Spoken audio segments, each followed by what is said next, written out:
2024 में साइंटिस्ट ने एक ऐसी डिस्कवरी की है जिसने पूरी दुनिया के फिजिसिस्ट्स की नींद उड़ा दी है। और ये कोई थ्योरी नहीं है, बल्कि ये रियल मैथमेटिकल एविडेंस है जो प्रूव कर रहा है कि हम सब लिटरली एक ब्लैक होल के अंदर रह रहे हैं। जी हाँ, आपने सही सुना, हमारा पूरा यूनिवर्स जिसमें अरबों गैलेक्सीज हैं, खरबों स्टार्स हैं और अनगिनत प्लैनेट्स हैं, ये सब कुछ एक जाइंट ब्लैक होल के अंदर एग्जिस्ट कर रहा है। और सबसे क्रेजी बात यह है कि अगर ये थ्योरी सच निकली तो हमें यह भी पता चल जाएगा कि बिग बैंग से पहले क्या था, टाइम ट्रैवल पॉसिबल है या नहीं, और क्या हमारे यूनिवर्स के बाहर भी कोई और दुनिया एग्जिस्ट करती है। मगर गाइस, इस माइंड ब्लोइंग थ्योरी को समझने से पहले हमें सबसे पहले ये समझना होगा कि आखिर ब्लैक होल क्या होता है, क्योंकि बिना इसे समझे आप इस पूरी थ्योरी को कभी समझ नहीं पाओगे। तो देखो, ब्लैक होल को सिंपल लैंग्वेज में समझो तो ये स्पेस का वो एरिया है जहां पर ग्रेविटी इतनी स्ट्रांग होती है कि उसमें से कुछ भी बाहर नहीं निकल सकता, यहां तक कि लाइट भी नहीं। अब तुम सोचो कि लाइट, जो पूरे यूनिवर्स में सबसे फास्ट चीज है, जो 1 सेकंड में 3 लाख किलोमीटर ट्रैवल करती है, वो भी ब्लैक होल की ग्रेविटी से एस्केप नहीं कर पाती, तो फिर कोई और चीज कैसे निकल सकती है। अब सवाल ये है कि ब्लैक होल बनता कैसे है। तो देखो, जब कोई मैसिव स्टार जो हमारे सन से कम 20 से 30 गुना बड़ा होता है, जब वो अपनी लाइफ के एंड में पहुंचता है तो उसका न्यूक्लियर फ्यूल खत्म हो जाता है। अब जब फ्यूल खत्म हो जाता है तो वो स्टार अपनी ही ग्रेविटी को बैलेंस नहीं कर पाता और अपने आप में कोलैप्स होने लगता है। ये कोलैप्स इतना इंटेंस होता है कि स्टार का पूरा मास एक इन्फिनिटली स्मॉल पॉइंट में स्क्वीज हो जाता है, जिसे साइंटिस्ट्स सिंगुलैरिटी कहते हैं। और इसी सिंगुलैरिटी के अराउंड जो एरिया बनता है, जहां से लाइट भी एस्केप नहीं कर सकती, उसे इवेंट होराइजन कहते हैं। तो बेसिकली ब्लैक होल के 2 मेन पार्ट्स हैं, एक सिंगुलैरिटी जो सेंटर में है और दूसरा इवेंट होराइजन जो उसकी बाउंड्री है। अब गाइज, यहाँ पर सबसे इंटरेस्टिंग क्वेश्चन आता है कि अगर ब्लैक होल के अंदर इतनी इंटेंस ग्रेविटी है और वहां पर स्पेस और टाइम दोनों ही डिस्टॉर्ट हो जाते हैं, तो क्या ये पॉसिबल है कि ब्लैक होल के अंदर एक पूरा नया यूनिवर्स एग्जिस्ट करता हो? और अगर ऐसा है तो क्या हमारा यूनिवर्स भी किसी दूसरे पेरेंट यूनिवर्स के ब्लैक होल के अंदर है? सुनने में ये एक साइंस फिक्शन मूवी की स्टोरी लगती है, मगर गाइस, ये एक सीरियस साइंटिफिक थ्योरी है जिसे दुनिया के टॉप फिजिसिस्ट्स ने प्रपोज किया है। अब इस थ्योरी को सबसे पहले प्रपोज किया था इंडियाना यूनिवर्सिटी के फिजिसिस्ट निकोडेम पोप्लॉस्की ने 2010 में। उन्होंने कहा कि जब भी कोई ब्लैक होल फॉर्म होता है तो उसके अंदर एक नया बेबी यूनिवर्स भी बर्थ लेता है। और उनकी थ्योरी के अकॉर्डिंग हमारा जो बिग बैंग था वो एक्चुअली किसी दूसरे यूनिवर्स में फॉर्म हुए ब्लैक होल के अंदर हुआ था। मतलब समझो कि जो हम बिग बैंग को यूनिवर्स की बिगनिंग मानते हैं, वो एक्चुअली एक ब्लैक होल के फॉर्मेशन का मोमेंट था। ये सुनने में पागलपन लग सकता है, मगर जब तुम इसकी मैथमेटिक्स देखोगे तो तुम्हें यकीन होने लगेगा। गाइज, अब मैं तुम्हें वो मैथमेटिकल एविडेंस बताता हूँ जो इस थ्योरी को सपोर्ट करते हैं, और ट्रस्ट मी, ये तुम्हारा माइंड ब्लो कर देगा। सबसे पहला एविडेंस है श्वार्ज़शील्ड रेडियस और हबल रेडियस का कंपैरिजन। अब श्वार्ज़शील्ड रेडियस क्या होता है? तो ये वो रेडियस है जो बताता है कि किसी भी ऑब्जेक्ट को ब्लैक होल बनने के लिए कितना कंप्रेस होना चाहिए। और हबल रेडियस क्या है? तो ये हमारे ऑब्जर्वेबल यूनिवर्स का रेडियस है, मतलब जितना दूर तक हम देख सकते हैं वो दूरी। अब साइंटिस्ट्स ने जब कैलकुलेट किया तो उन्हें पता चला कि अगर हम अपने पूरे ऑब्जर्वेबल यूनिवर्स का मास लें और उसकी श्वार्ज़शील्ड रेडियस कैलकुलेट करें तो वो अप्रॉक्सीमेटली हबल रेडियस के बराबर आती है। मतलब हमारा यूनिवर्स मैथमेटिकली एक ब्लैक होल की प्रॉपर्टीज को सेटिस्फाई करता है। गाइज, ये तो बस शुरुआत है, अभी और भी एविडेंस है। दूसरा एविडेंस है कॉस्मिक इन्फ्लेशन और ब्लैक होल सिंगुलैरिटी का कनेक्शन। देखो, जब बिग बैंग हुआ था तो उसके तुरंत बाद यूनिवर्स ने एक इनक्रेडिबली फास्ट एक्सपेंशन एक्सपीरियंस किया था, जिसे इन्फ्लेशन कहते हैं। 1 सेकंड के बहुत छोटे से फ्रैक्शन में यूनिवर्स एक एटम से भी छोटे साइज से लेकर गैलेक्सीज जितना बड़ा हो गया था। अब साइंटिस्ट्स को हमेशा से ये समझ नहीं आया कि इस इन्फ्लेशन को ट्रिगर किसने किया, मगर पोप्लॉस्की की थ्योरी इसका परफेक्ट एक्सप्लेनेशन देती है। उनके अकॉर्डिंग जब मैटर ब्लैक होल की सिंगुलैरिटी में गिरता है तो वहां पर स्पेस टाइम इतना ट्विस्ट हो जाता है कि वो एक नए डायमेंशन में बाउंस बैक करता है, और यही बाउंस बैक इन्फ्लेशन को ट्रिगर करता है। अब गाइज, यहाँ पर एक बहुत इंपॉर्टेंट कॉन्सेप्ट आता है जिसे टॉर्शन कहते हैं।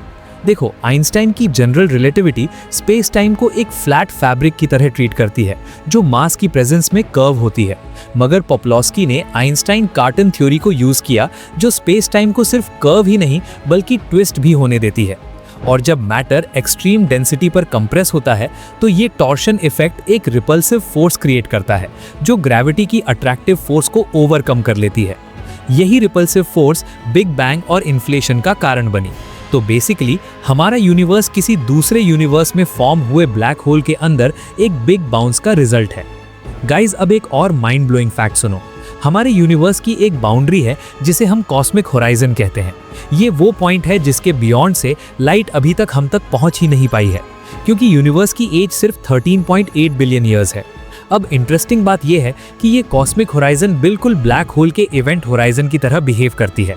जैसे ब्लैक होल के इवेंट होराइजन के बाहर से अंदर कुछ भी जा सकता है मगर अंदर से बाहर कुछ नहीं आ सकता, वैसे ही हमारे कॉस्मिक होराइजन के बाहर क्या है ये हम कभी जान नहीं सकते, क्योंकि वहां से इंफॉर्मेशन हमारे पास कभी पहुंच ही नहीं सकती।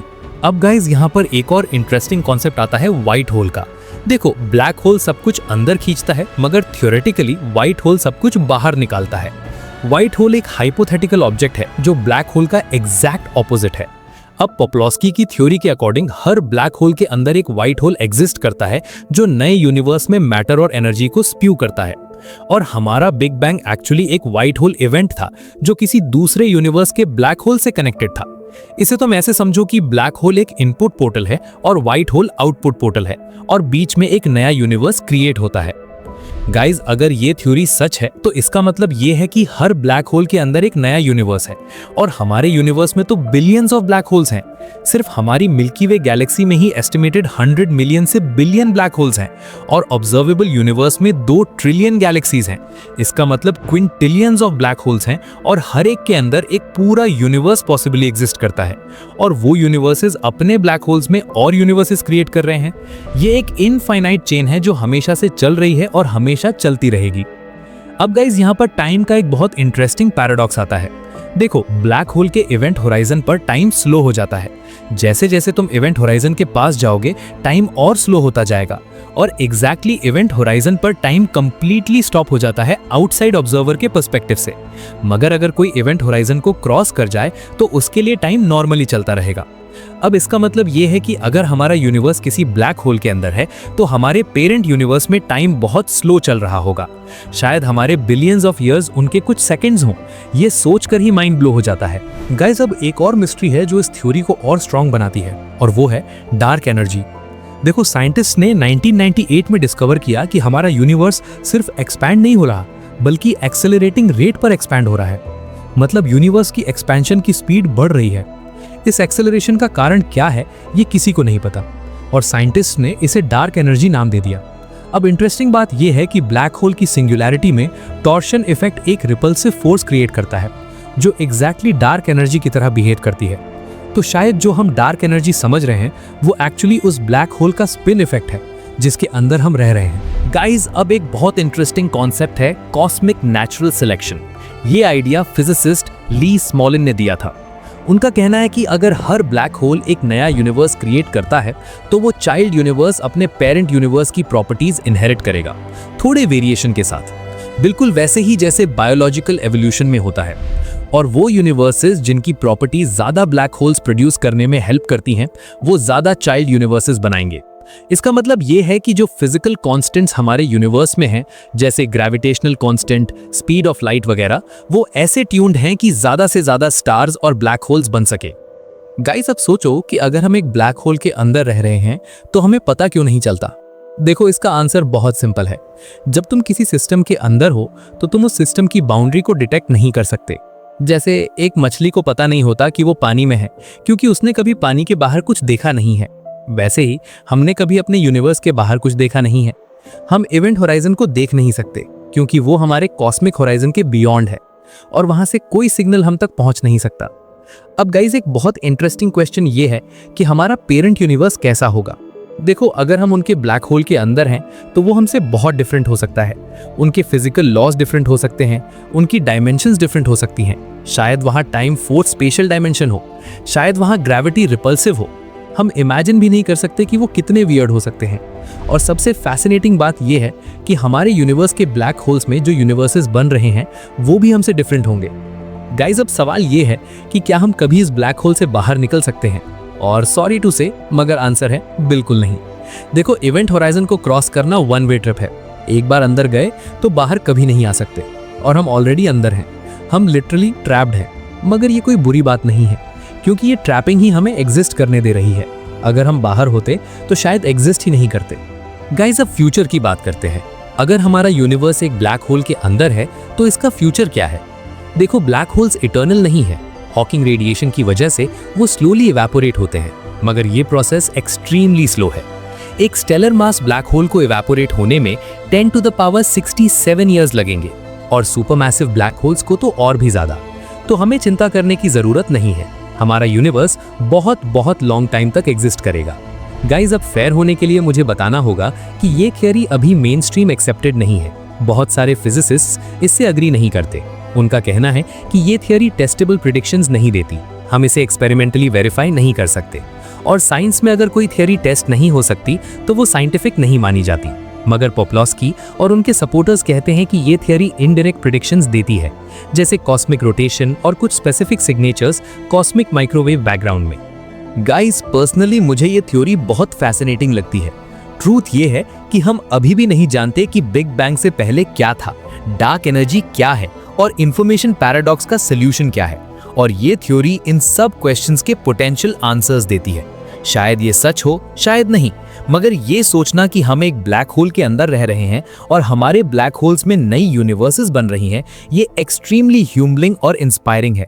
तो गाइज, ये था एक mind blowing journey black holes, universe और एग्जिस्टेंस के बारे में। हमने देखा कि कैसे मैथमेटिकल एविडेंस सजेस्ट करता है कि हमारा यूनिवर्स एक ब्लैक होल के अंदर हो सकता है। हमने torsion theory, cosmic natural selection और इंफॉर्मेशन पैराडॉक्स के बारे में जाना, और हमने देखा कि ये थ्योरी कितने सारे अनसॉल्व्ड मिस्ट्रीज को एक्सप्लेन कर सकती है। साइंस की खूबसूरती यही है कि ये हमें हमेशा नई पॉसिबिलिटीज दिखाती रहती है, और शायद एक दिन हमें पता चलेगा कि हम वाकई में एक ब्लैक होल के अंदर रह रहे थे। तब तक स्टे क्यूरियस, स्टे साइंटिफिक और इस अमेजिंग यूनिवर्स को एक्सप्लोर करते रहो।